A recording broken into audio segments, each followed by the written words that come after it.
Hello, and you guys are watching Two Therapists and a Microphone. I am Dr. Harrison Davis. And I'm Dr. Aisha Dickerson. This is a show about mental health, relationships, and social issues that are socially or affecting you personally. We're two licensed psychotherapists with decades of clinical experience, and we want to hear from you. We want to hear about the situations or dilemmas that you are going through. Nothing's too big or small. Your lived experiences are important to us. Absolutely. So today is an important show, a serious topic. After I heard the news last week about actress Regina King's son, I believe he was 26 years old and he committed suicide. Found out last week, and all the news reports that I've read about Regina King's son indicated that he grew up in a nice family, loving family, very caring. She adored him. And I think she's a phenomenal actress. So I was really surprised and a little sad when I heard about it over the news. Aisha, what was your reaction to hearing So, about Regina King's son? well, as a mother, I already know that just anything happening to your child is one of the worst things. That I Yeah. mean, you never want anything your child to go before you go. But in addition to that, I found out via social media because everybody kept tagging her, and that kind of bothered me a lot. Even was it Beatrice King, Martin Luther King Jr.'s daughter? She Yep. tagged her and then later on came back and said, "Oh, if you retweet me, please don't tag her." But you tagged her too. I mean, because I can imagine that you wouldn't want for all these people who don't know you, who aren't there with you, who didn't know your child personally, to continue to reach out to you as if you aren't going through enough Yeah, already. yeah, I agree. There's the shock and the surprise of the news, and I think a lot of us are learning like internet etiquette about how to respond when we hear about tragedies with celebrities. Yeah, I think it was a little bit inappropriate to start commenting on it before we actually heard from Regina King herself, Have we or heard even the from her dad. yet? Huh? Have we heard from her yet? I mean, Yeah, has she she? released a Okay, okay, statement. It was on Twitter, I believe, social media. okay. But nevertheless, all of this brought to light some disturbing trends within the Black community. And Aisha and I decided to talk about this topic, to try to educate and raise awareness to everyone within the Black community about this issue and where to seek out resources. So let me just give you some statistics that are out there. Nationwide, suicide among Black children under the age of 18 are up 71% over the past decade. In 2019, suicide was the second leading cause of death for Black Americans aged 15 to 24. And you have some more stats, I Aisha? do. The death rate from suicide for Black American men was four times greater than for Black American women in 2018. The Yeah. Black females, grades 9 to 12, high school age, were 60% more likely to attempt suicide in 2019 as compared to non Hispanic white females of the same age group. Yeah, those are some outstanding numbers. Yeah. At one time, the white population in the United States outpaced other ethnic groups with suicide attempts and completion. That trend has now ended. Those are historical trends that are out there now. So there's a disturbing trend right now within the Black community. So today, we want to talk to two individuals who know about this situation very well. We want to hear about them, about some of the signs, indicators, what can you do, and certainly some resources that are out there in case you're going through some of those problems. So, Aisha, why don't you introduce our first guest? Yes, sir, I sure will. Our first is Miss Olive Aneno, LCSW MPH, and she's a therapist in Woodstock, Georgia, specializing in suicide prevention. She's been practicing for 14 years and has a wealth of knowledge in different community resources and systems that have shaped her journey as a therapist slash public health educator. She's both a public health educator and clinical social worker, graduating with her bachelor's degree from South Carolina State University and later earning two graduate degrees from the University of Georgia. Welcome, Olive. Thank you. Yes, absolutely. Our second guest is Paige Gaines. At just 31, Paige Gaines has already made a name for herself nationwide as a sought-after speaker and prominent mental health activist. A two-time suicide survivor diagnosed with bipolar at the age of 22, making her life's journey full of adversity, strength, and impact. After feeling invisible and without a purpose for the first 24 years of her life, she is now the founder and CEO of 911 Sane Jane. I like that title. With a bachelor's in public relations from Kennesaw State University, she understands the importance of community education and awareness. Welcome to the show, Paige. Thank you so much. I'm excited to be here. Gotcha. So, Olive, why don't you first tell us? You're the therapist here, and this is your specialty. How did you make a decision? How did it come about where suicide prevention and awareness became your specialty? For me, I think it started way back in about 2009. That is when I was pregnant with my son, and then after giving birth to my son, I experienced some postpartum depression. And during that time, you hear the word suicide, suicide. Sometimes it's very hard to come out and say, I'm thinking about ending my life. But for me, because I'm originally from Uganda, and I do have a strong supportive system in Uganda. And therefore, the question came, how do I tell my family that I'm thinking about ending my life? It was hard because my first language is not English, it's Acholi. And that word, suicide, doesn't really have a translation to it. So Oh, there's the assumption that if the word doesn't exist, then maybe the act doesn't exist. And I remember talking to my support system, and the first thing they told me was, get over it. Mm. mm, And we hear that quite a bit, not just in my hometown of Uganda, but also in the communities in Georgia that I have been part of. Just get over it. Or, are you serious? You know, just doubt, self doubt. But I also think that there is fear and lack of knowledge and a yeah. lot of stigma. Yeah, and some And sounds like some disbelief too. That how dare you think about doing something so drastic is what it sounds like. yes, yes. And I've had this over and over again. Someone thinking about ending their life is selfish. But the person who is having those thoughts doesn't think of it as selfish. They're thinking of it as ending a pain, ending a psychological pain, emotional pain, physical pain. They're to the point where they are not able to derive a solution to whatever they're going through. And Suffering. unfortunately, they choose suicide as a solution to something insoluble. So after realizing that I didn't really have the support that I needed, I therefore started doing my research. And my research landed me at the Suicide Prevention Resource Center. I realized that it's a national institution. There's a ton of resources there, and therefore I started diving deeper. If this is preventable, what can I do as a therapist? Mm, Which led me to equipping myself in learning more about the treatment modalities that work in addressing suicidality and addressing someone who is struggling with thoughts of suicide. It can be serious thoughts of suicide, or it can be fleeting thoughts where once in a while you think about it. But again, being equipped to help that person that comes in front of me and says, hey, I'm not okay. I have been thinking about suicide. And Wonderful. it also took me a little bit deeper because now I became aware Mhm. of the risk factors, of the warning signs. So, regardless of where I am, if you verbalize that or if you say, I'm not feeling well, it hasn't been easy, or I haven't slept, I'm going to ask you, are you thinking about ending your life? Thank you. Olive, I want us to come back and talk about those risk factors and what we're going to look for, because I know that's what we should look for. I know that's what our listeners and viewers want to hear. How can they help? But before we get to that page, I'd like for you to tell us your story. Tell us about how you got here. No, absolutely. So I am a two-time suicide survivor.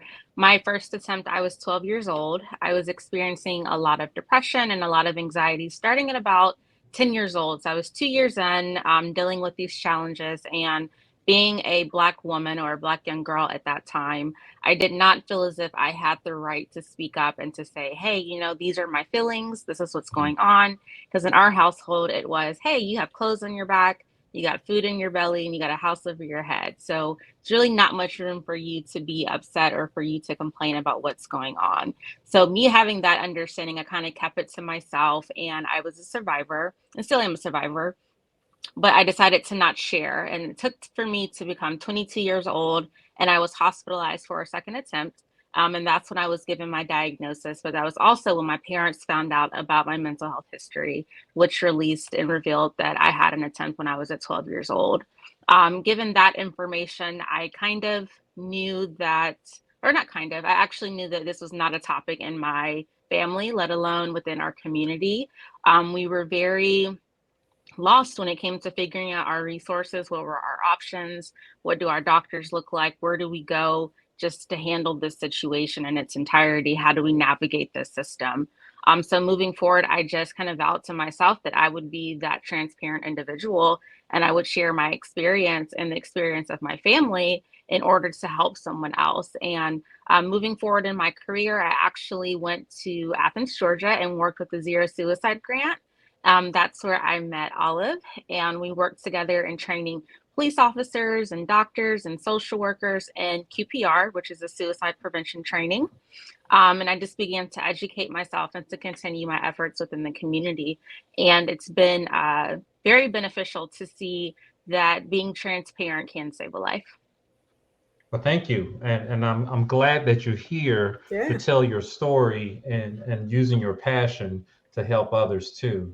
So, Olive, as I listened to Paige and some of the turmoil that she was going through, what are some typical signs that you would see from someone who is really struggling? I know you asked the question when clients come and see you, but what about that layperson? How can they recognize someone who is in the same emotional place that Paige described to us?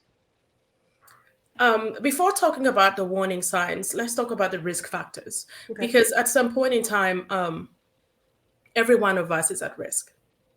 And the risk factors can be divided up into health, whereby you might be diagnosed with a serious mental illness or a serious health physical ailment. Or it can be environmental. Environmental meaning that you might have access to drugs or alcohol or a firearm.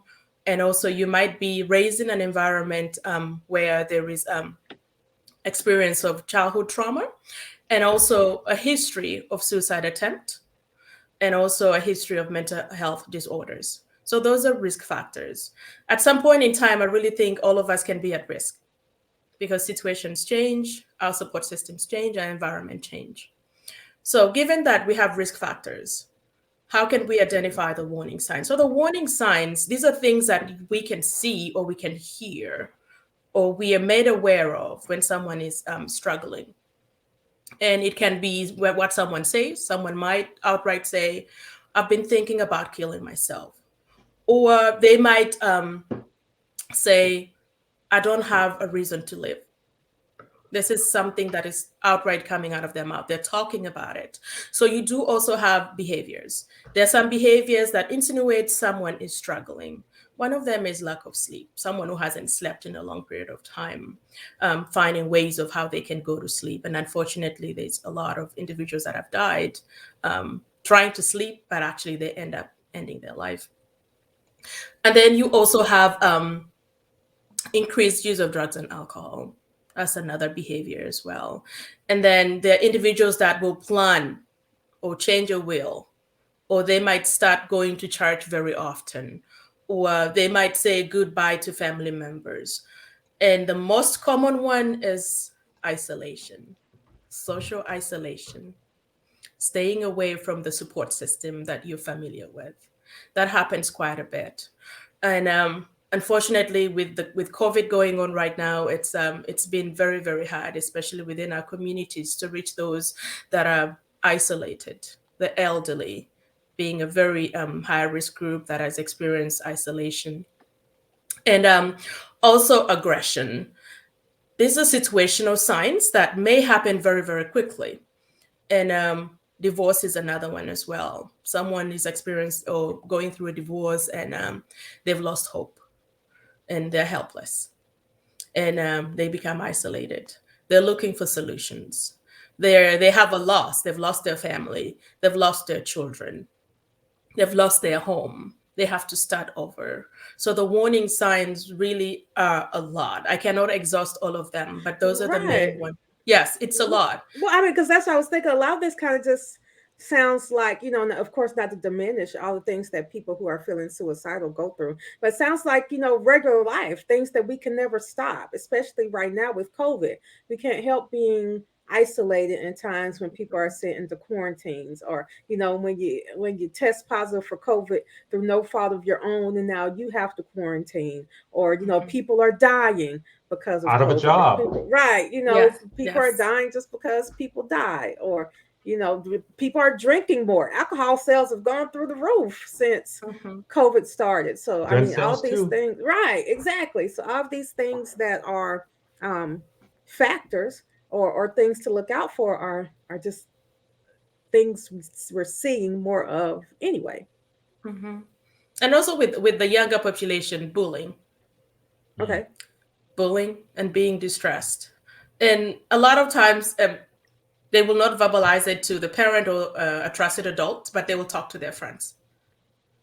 And Gotcha. sometimes for me as a parent, I can tell when my child is not being the typical 11-year-old.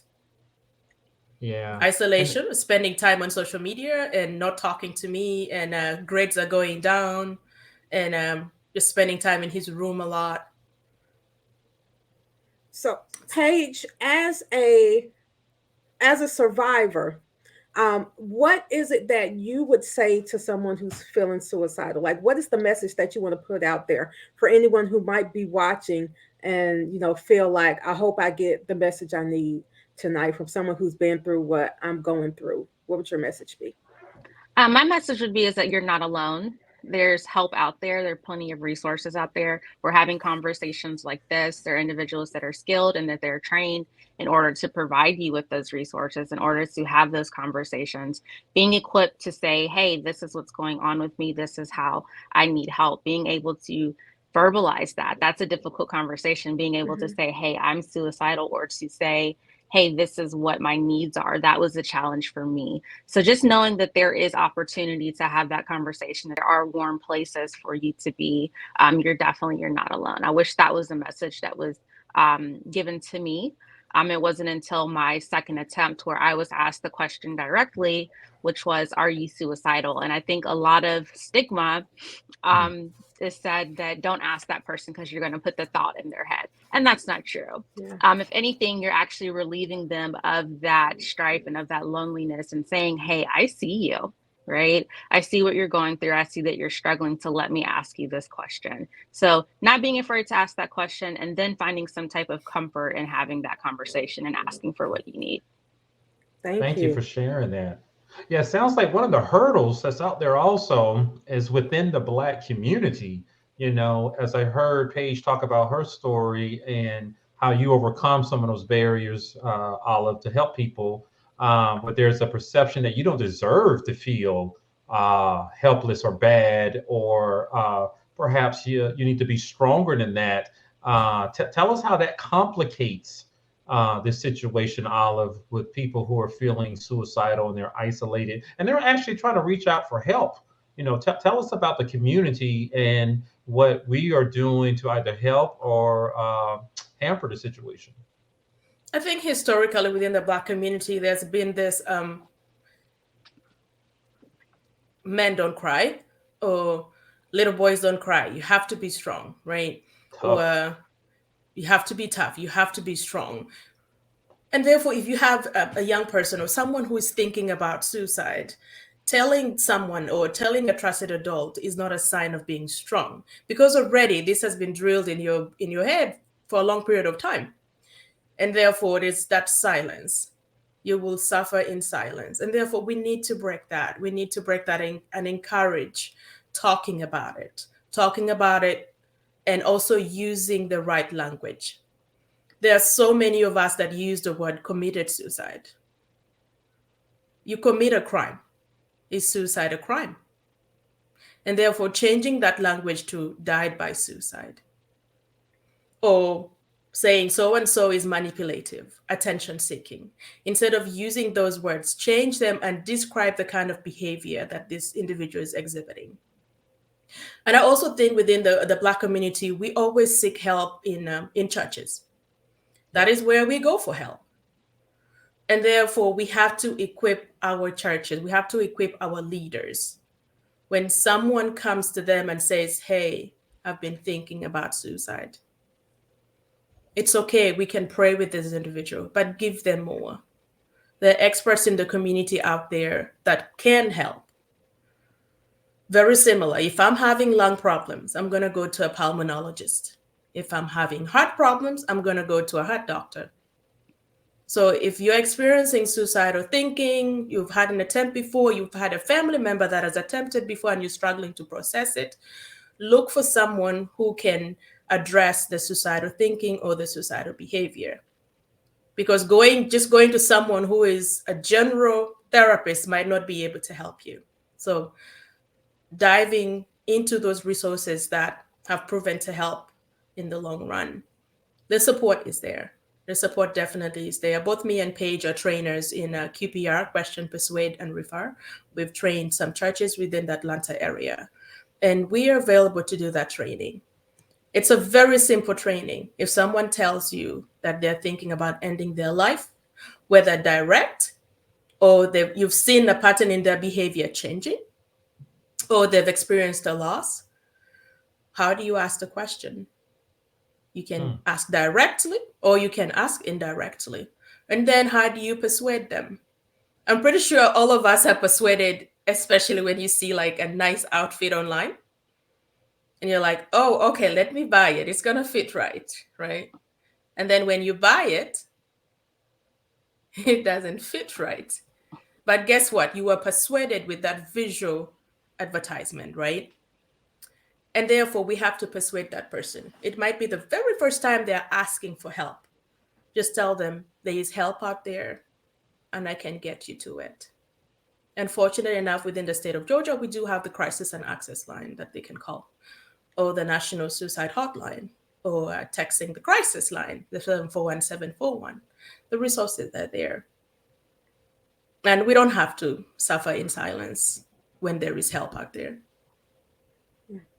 I'm particularly interested in knowing what are the additional or the unique steps that we would take for our teens and preteens? Because I have to admit that it hit me, Paige, when you said the age when you first attempted, or when you were first a survivor of suicide. I know that myself and Harrison both have 12-year-old girls. So it was like, I'm already imagining preteen girls. I mean, she's so dramatic and, I want to know what to look for. But at the same time, I'm like, you're crying, but you're always crying. So, what are some additional unique, not just things we would look out for, but things that I need to make sure I'm doing?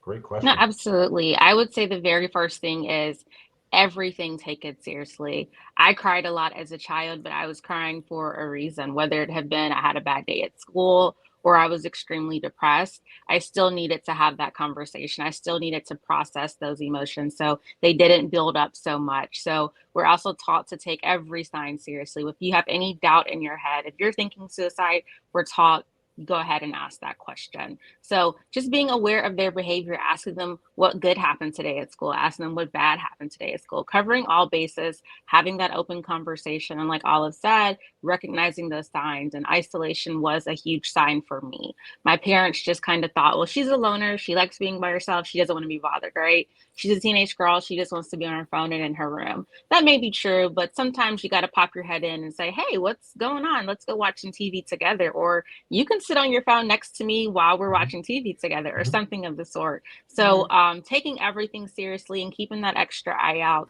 Granted, sometimes it is hormones, but you can't differentiate when it is and when it isn't. So making sure we take all those signs seriously.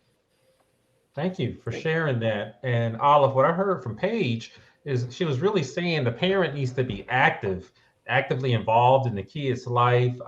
You got to participate. You got to be connected, to the kid. But tell us about that friend or that coworker or that church member, who may feel overwhelmed or they don't want to get too involved because they're not a parent.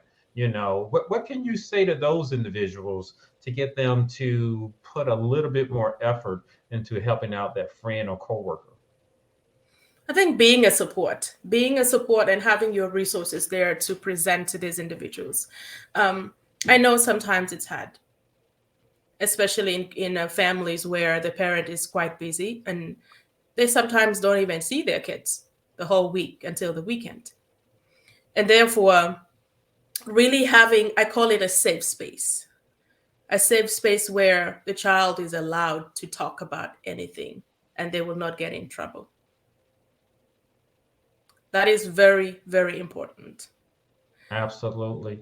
But And any suggestions for the adult friend or coworker of someone who may be expressing any suicidal ideation?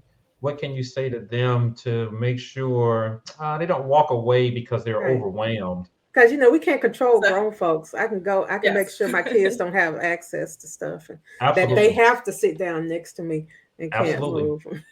Mhm. So for the support, having that resource available.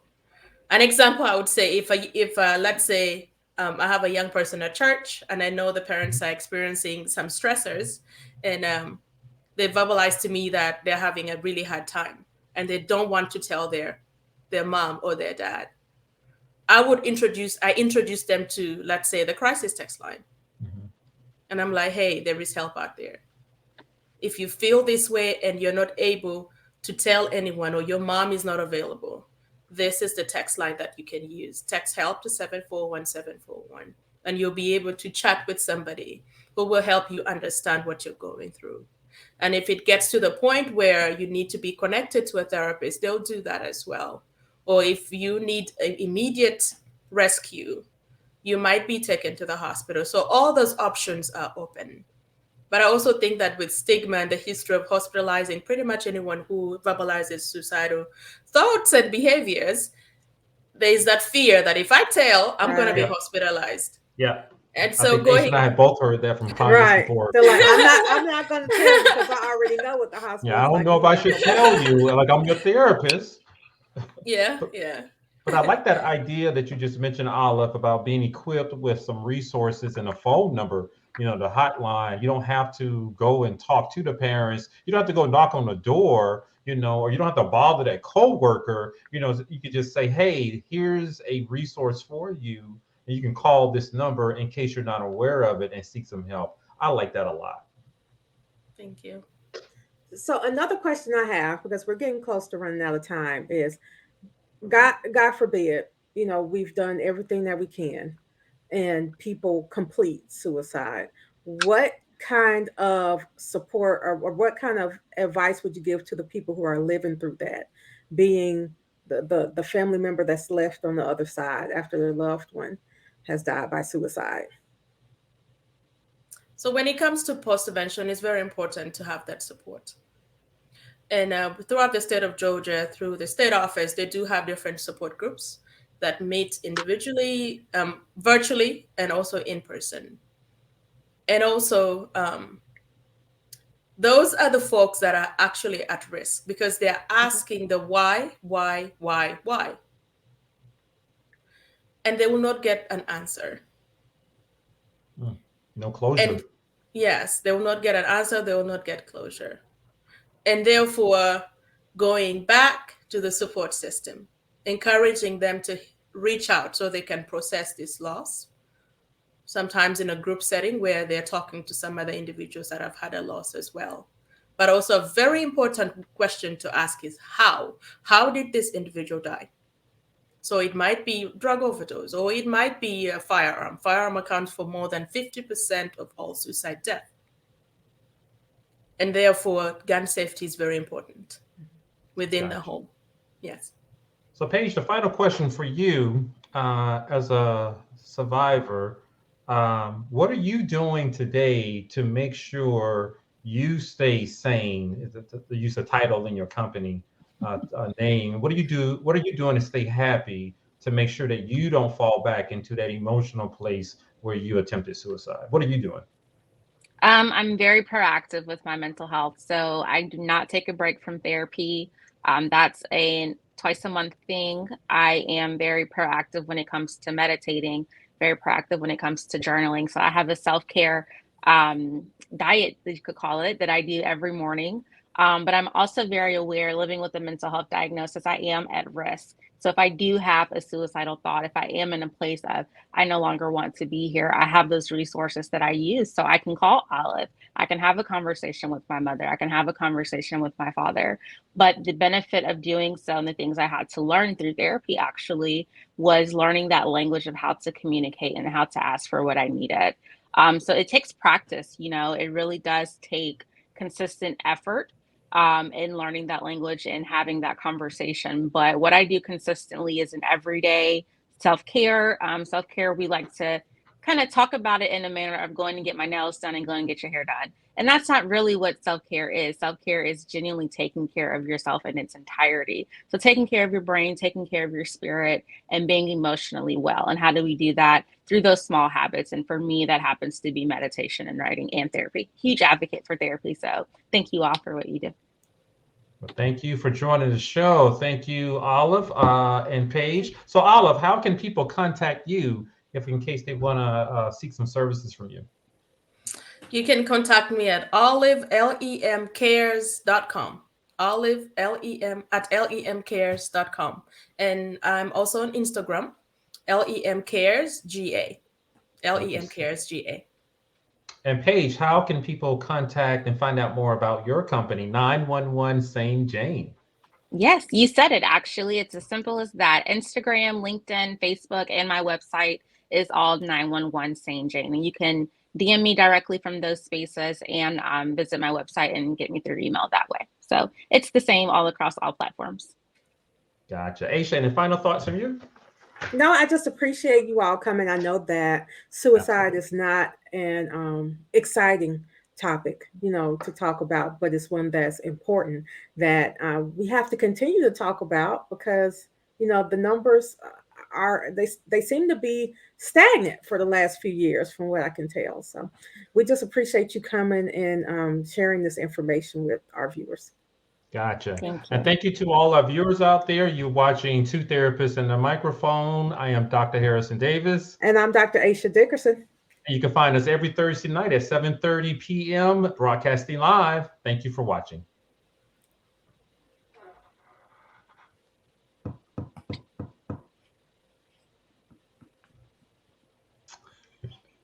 And I think our engineer is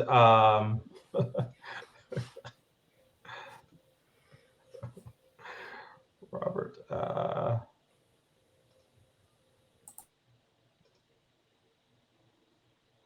All right, guys. So I think I'm just going to log off because Robert, we're signing off.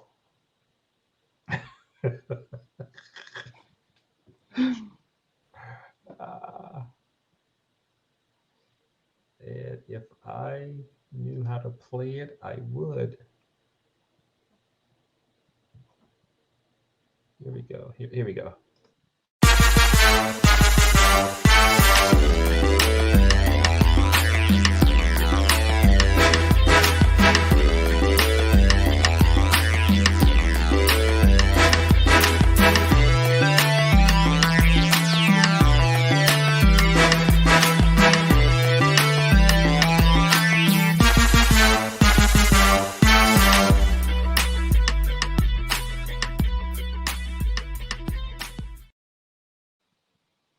And